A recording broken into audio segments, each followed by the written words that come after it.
byddwn nhw'n rhoi 5 dull gweithio wrth wraidd popeth arno. O bryd i'w gilydd bydd arnom ni angen camu allan o'n bywydau pob dydd a meddwl am y dyfodol yr hoffem ni ei gael. Nid yw bob tro yn hawdd rhagweld beth sydd ar ddod, o Brexit i effeithiau newid hinsawdd, ac mi fydd yna lawer o bethau na fyddwn yn gwybod amdanyn nhw.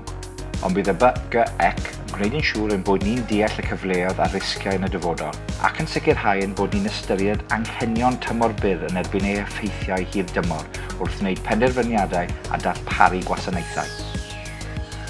Os ydym ni'n cydweithio yna gallwn geisio atal problemau rhag codi, neu o leiaf ceisio eu hatal rhag gweithygu. Mae'n rhaid i ni fod yn glin ynghylch pa broblemau rydyn ni'n ceisio eu hatal mwyn i ni ganolbwyntio ar y pethau cywir. Drwy ddod at ein gilydd a bod yn onest fel cymuned, gallwn ddechrau deall pam ac ystyried beth sydd yn rhaid i ni ei wneud i newid pethau gyda'n gilydd.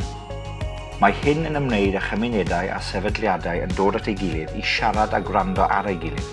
Bydd y BGEC yn gwrando ar ein cymunedau, hyrwyddo camau gweithredu cymdeithasol a chydgynhyrchu mwyn i bobl ddod at ei gilydd i helpu i wella eu bywydau a datrys problemau sy'n bwysig iddyn nhw.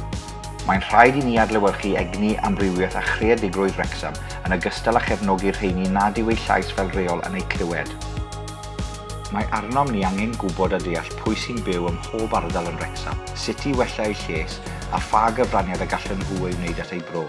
Mae arnom ni eisiau datblygu lleoedd llewyrchu lle mae gan pobl ddechrau iach mewn bywyd ac yn gallu dysgu, datblygu a llwyddo. Mae arnom ni eisiau'r cynllun hwn ryddhau egni a syniadau yn sefydliadau a'n cymunedau a gwneud yn siŵr ein bod ni, fel partneriad, yn cydweithio bydd Wrecsam. Bydd y BGEC yn canolbwyntio ar newid y system lle nad yw'n gweithio i bawb yn hytrach na gwneud y tro gyda'r hyn sydd gennym ni oherwydd felly y mae hi ac felly y bydd hi. Y peth pwysicaf yw cydweithio mwyn gwneud yr holl bethau yma.